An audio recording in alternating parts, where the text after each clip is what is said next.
இணைந்திருக்கின்றோம். இன்றைய தலைப்பு பகுதியூடாக இன்றைய தலைப்பு பகுதியை நாங்கள் என்ன விடயத்தை பற்றி கதைக்க போறோம் என்றால், இந்த உணவு சார்ந்த நோய்கள் என்கின்ற ஒரு விடயத்தை பற்றி சுகாதார அமைச்சர் தெரிவித்த கருத்துக்களை நாங்கள் பத்திரிகையிலே அறிந்திருந்தோம். உணவு சார்ந்த நோய்கள் ஏன் ஏற்படுகின்றன? ஏன் உணவுதான் மருந்து என்ற ஒரு விடயத்தை நாங்கள் அறிந்திருக்கிறோம் இல்லையா? உணவுதான் மருந்து. அது முன்னைய பாரம்பரியமாக எங்களுடைய பழைய காலத்திலே சொல்லியிருப்பார்கள். உணவுதான் மருந்து என்றால் அதனுடைய அர்த்தம் என்னென்றால், நாங்கள் அளவாக உணவை எடுத்துக்கொள்ள வேண்டும். மருந்து எப்படி எங்களுக்கு உடலுக்கு ஆரோக்கியத்தை நாங்கள் அந்த ஆரோக்கியத்துக்காக குடிக்கின்றோம். மருந்து வந்து நாங்கள் ஆரோக்கியத்துக்காக குடிக்கின்றோமே, நோய் வந்து விட்டால் இந்த நோய்க்கு இந்த மருந்துன்னு சொல்லி. அதே போல் உணவை நாங்கள் அளவாக பயன்படுத்தினால் அது எங்களுக்கு அளவாக எங்களுக்கு ஆரோக்கியத்தை தரக்கூடியதாக இருக்கும். நோய் இல்லாமல் வாழலாம் என்பதற்காக தான் சொல்லப்பட்டிருக்கும். உணவே மருந்து. உணவு முறையில் தான் மருந்து தங்கி இருக்கிறது. நான் உணவை சரியான முறையில், சரியான அளவில், சரியான தேவைப்பாட்டுடன் எடுத்துக்கொண்டால், அதாவது என்ன சொல்வது, இந்த மருந்து எவ்வளவு போய் ஆரோக்கியத்தை கொடுக்குறதுன்னு நாங்கள் நினைக்கிறோம், அதே போல உணவே எங்களுக்கு மருந்தாக இயங்கும். அதை நாங்கள் பலரும் புரிந்து கொள்வதில்லை. இன்று உணவு பதார்த்தங்களை நீங்கள் பார்த்தால் தெரியும். இன்றைய தலைமுறையினுடைய உணவு பதார்த்தங்களை பார்த்தால் பொதுவாகவே வந்து எண்ணெய்கள் அதிகமாக, அதாவது கொழுப்புகள் அதிகரித்த உணவுகளாகவும், மாப்பொருட்கள் அதிகரித்த, சீனி அதிகளவான, உப்பு அதிகளவான தின்பண்டங்களாகத்தான் எல்லாமே இருக்கிறது. ஒருவருடைய சராசரி மனித வாழ்க்கையிலே வந்து காலை உணவு என்று பார்த்தால் பலருடைய வீடுகளிலே வந்து இந்த நூடுல்ஸ்கள் தான், ரெடிமேட் நூடுல்ஸ். அந்த ரெடிமேட் நூடுல்ஸ் வந்து எப்படி தயாரிக்கப்படும் என்பது உங்களுக்கு தெரியும். அதனுடைய உள்ளடக்கங்களை நீங்கள் பார்த்தால் தெரியும். சுவையொட்டிகள் சேர்க்கப்பட்டிருக்கும், அதை பதப்படுத்தி இருப்பார்கள், அதை பாதுகாப்பதற்கான பதார்த்தங்களை சேர்த்திருப்பார்கள் என்று சொல்லலாம்.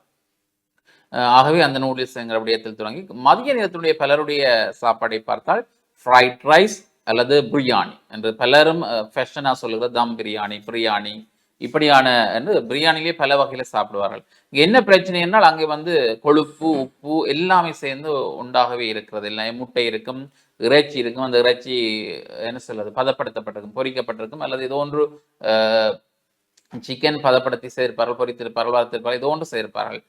சோற்றிலே வந்து பல சுவையூட்டிகள் சேர்க்கப்பட்டிருக்கும். அவை அது அடுத்த பிரச்சனை. அடுத்து இரவு என்று பார்த்தால் பலர் வந்து இந்த கொத்து என்கிற ஒரு முறைக்குள் இருப்பார்கள். கொத்து, ஃப்ரைட் ரைஸ் அல்ல நூடுல்ஸ், இப்படி பல விடயங்கள் இருக்கும். அதே இடைநட சிப்ஸ் டைம்களை நாங்கள் பார்த்தால், சிப்ஸ் டைம் என்று பார்த்தால் பீஸா, பர்கர், ஃப்ரெஞ்ச் ஃப்ரைஸ் என்று சொல்லி எல்லாம் எண்ணெய்களில் பொரித்த, சுவையூட்டப்பட்ட, பல விதமான ஊக்கிகள் சேர்க்கப்பட்ட உணவுகளாக, ஊக்கிகள் என்கிற பொழுது இந்த சுவைகளுக்காகவும் அதை பாதுகாப்பதற்கான உணவுகளை பாதுகாத்து வைத்திருப்பதற்காகவும் ஃப்ரிட்ஜ் வகையில் தான் பல இதற்கான மூலப்பொருட்கள் எல்லாம் இருக்கும். மாக்கள் எல்லாம் ஃப்ரிட்ஜுக்குள்ளே வந்து வைத்திருந்து எடுத்து வெட்டி ரொட்டியாக்கெல்லாம் செய்திருப்பார். அப்படி பல விதங்கள் எல்லாம் இருக்கும். இந்த உணவுகள் எல்லாம் உடல்லே சென்று என்னத்தை திறப்போகிறது என்றால் எங்களுக்கு கேடுகளை திறப்போகிறது, நச்சுக்களை தான் உருவாக்க போகிறது. ஏனென்றால் நச்சுக்கள் என்ற எண்ணத்தை சொல்லுகிறோம், நோய்களை உருவாக்க போகிறது. ஏனென்றால் அதிலே வந்து பதப்படுத்தப்பட்ட உப்புக்கள், ரசாயனங்கள், சுவையூட்டிகள் எல்லாம் சேர்ந்து எங்கள் உடலுடைய அந்த இயற்கையான சரியான நிலைமையை மாற்றிவிடும். அவை அங்கே வந்து எங்களுக்கு என்ன பிரச்சனை உருவாகும் என்றால் வயிற்று பிரச்சனைகள் உருவாகும், சுவாசிப்பு என்ற பிரச்சனைகள் கூட உணவுகள் அதாவது அதிகரித்த உணவினுடைய தன்மைகள் காரணமாக எங்களுக்கு நோய்கள் உருவாகின்ற பொழுது சுவாச பிரச்சனைகளை கொண்டு வரும். அதே போன்று உடற்பருமனை உருவாக்கும், எங்களுடைய செயற்பாடுகளை வந்து மந்தப்போக்கை உருவாக்கும் எல்லாம் சொல்லப்படுகிறது. சுறுசுறுப்பற்ற ஒரு தன்மையை உருவாக்கும். அதே போன்று எங்களுக்கு வந்து நோய்கள் அதிகமாக, ஏன்னால் உடலில் வந்து எதிர்ப்பு சக்திகள் குறைகின்ற பொழுது இந்த உணவுகள் எல்லாம் துரித உணவுகள், அவையெல்லாம் எங்களுடைய உடலில் தேங்கி தேங்கி தேங்கி உடற்பருமனை கொண்டு வரும். ஆகவே நோய்களை உடனடியாக மாற்ற விடாது. ஆகவே எங்களுடைய குருதி சிறுதுணைக்கைகள் உற்பத்தியாவதற்கான தடைகளாக எல்லாம் அவை இருக்கும். உடல் வளர்ச்சிக்கான உணவுகளாக அவை இருக்காமல் உடலினுடைய பாரத்தை கூட்டுகின்ற, உடற்பருமனை கூட்டுகின்ற உணவுகளாக இருக்கின்றது. இதனால் தான் இன்று பலருக்கு வந்து பல பிரச்சனைகள், ஹோமோன் பிரச்சனைகள் உருவாகின்றது. இதனால் குழந்தைகள் இன்மை பிரச்சனைகள், இப்படி நாங்கள் பட்டியலிட்டுக் கொண்டே போகலாம். பல பிரச்சனைகளுக்கு காரணம் உணவு முறைதான்.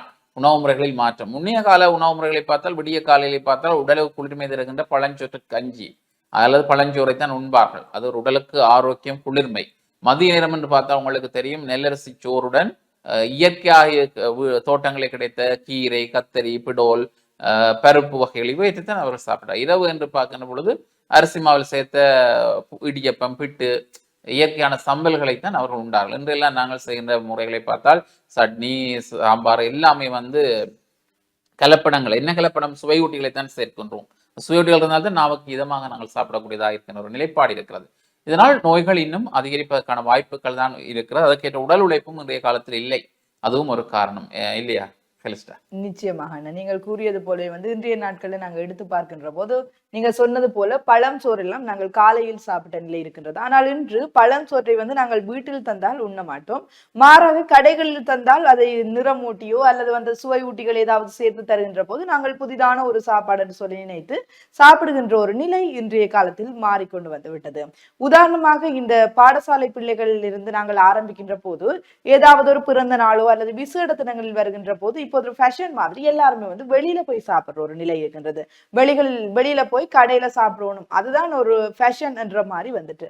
இவ்வாறு நாங்கள் எங்களுடைய நடைமுறை வாழ்க்கையில் மாற்றங்களை ஏற்படுத்தி கொண்டு வருகின்ற போது அது எங்களுக்கு பாதிப்பை ஏற்படுத்தக்கூடியதாக இருக்கின்றது. இன்றைய நாட்களில் நாங்கள் அநேகமான பத்திரிகைகளில் படிக்கக்கூடியதாக இருந்த ஒரு விடயம், உணவு சார்ந்த நோய்கள் நாட்டில் அதிகரித்துள்ளன என்று சொல்லி சுகாதார அமைச்சர் சொல்லியிருக்கிறார் என்று சொல்லி நாங்கள் அதிகளவான பத்திரிகைகளில் படித்திருக்கின்றோம். இதனால் அதிகளவான நோய்கள் ஏற்படுவது மாத்திரமல்லாமல் எங்களுடைய இந்த நாட்டில் பிறப்பு விகிதம் குறைவடைந்து கொண்டு செல்கின்றது.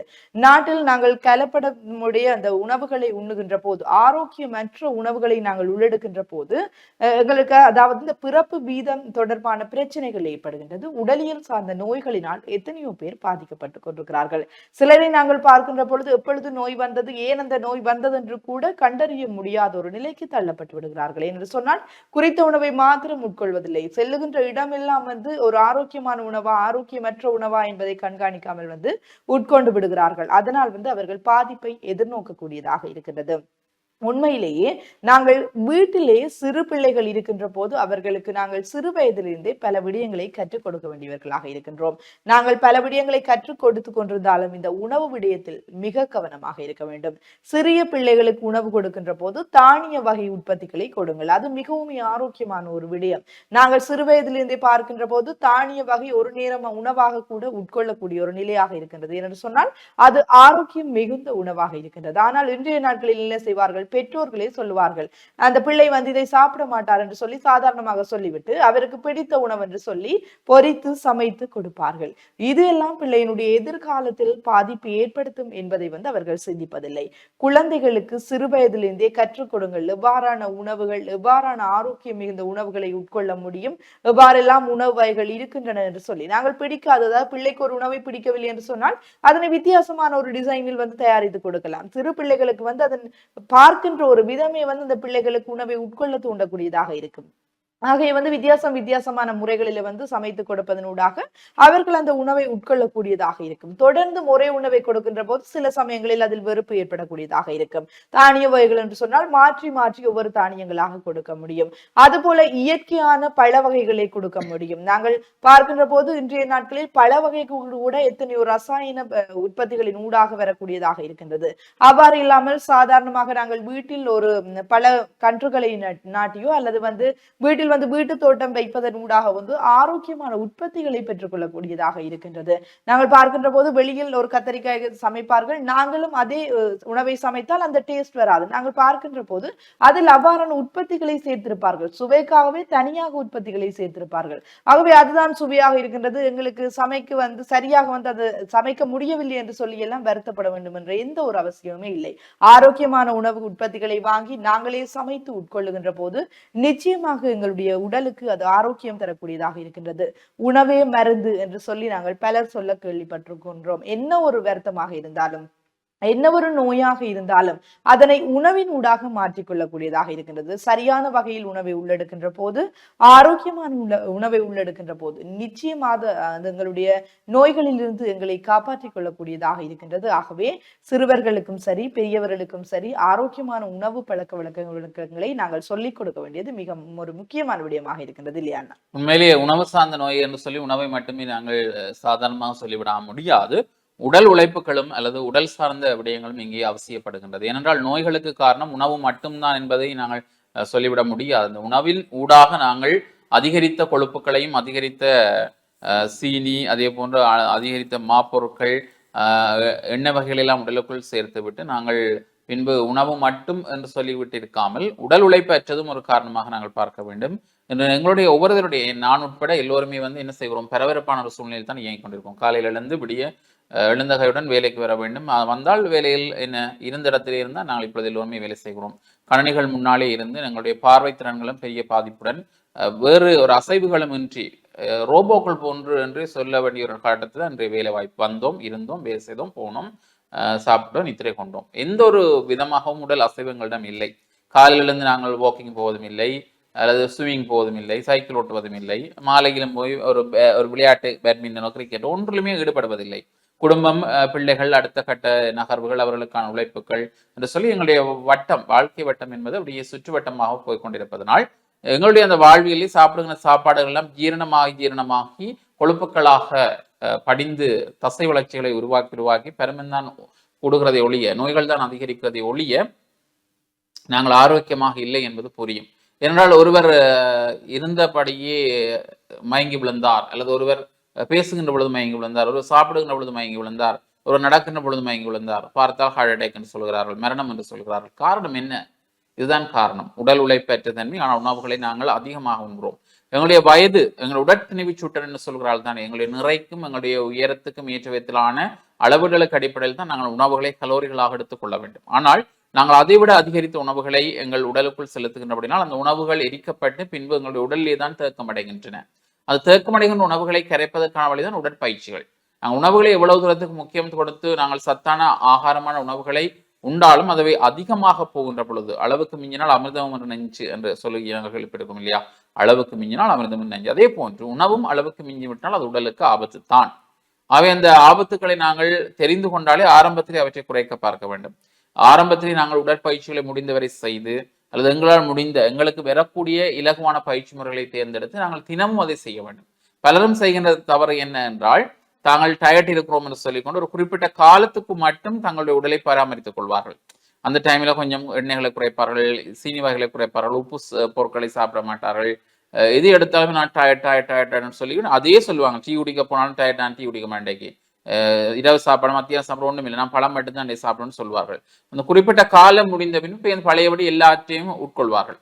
ஏனென்றால் அவ்வளோ நான் எடுத்துட்டேன், இனி என்னோட உடம்பு கொஞ்சம் இதா இருக்குது, பலவீனமா இருக்கு, அப்ப எல்லாம் சாப்பிடணும் என்ற ஒரு எண்ணத்துக்கு வந்துடுவார்கள். திருப்பி நிறையவே உணவு உட்கொள்வதனால் மீண்டும் அவர்கள் திருப்பி உடல் பருமனுக்கு உள்ளாகிறார்கள். அந்த விடயத்தை நாங்கள் சரியாக புரிந்து கொள்ள வேண்டும். உணவும் எங்கே ஒரு காரணமாக பார்க்கப்படுகின்றது, இல்லை என்று இல்லை. உணவு சார்ந்த விடயங்களால் நோய்கள் உருவாகிறது, அது உண்மை. அதற்கப்பால் நாங்கள் செய்கின்ற செயற்பாடுகளையும் பொறுத்து அந்த உணவு எரியூட்டப்படுகின்ற பொழுது, உடலே எரியூட்டப்படுகின்ற பொழுது அது உண்மையிலே எங்களுக்கு ஆரோக்கியத்தை தரக்கூடியதாக இருக்கும். ஆனால் நாங்கள் அந்த செயல்களிலே ஈடுபடுவதில்லை. ஆக முடிந்தவரை உடற்பயிற்சிகளில் ஈடுபடுங்கள். அதுவும் மிக முக்கியமான விடயம் என்று சொல்லிக்கொண்டு நாங்களும் நிகழ்ச்சியிலிருந்தே விடப்பெற போகின்றோம். மீண்டும் மற்றொரு நிகழ்ச்சியோட சந்திக்கும் வரை விடைபெறும் நாங்கள் என்னென்னும் அன்புடன் குணம் துஷ்யந்தன் மற்றும் ஜெயக்குமார். நன்றி.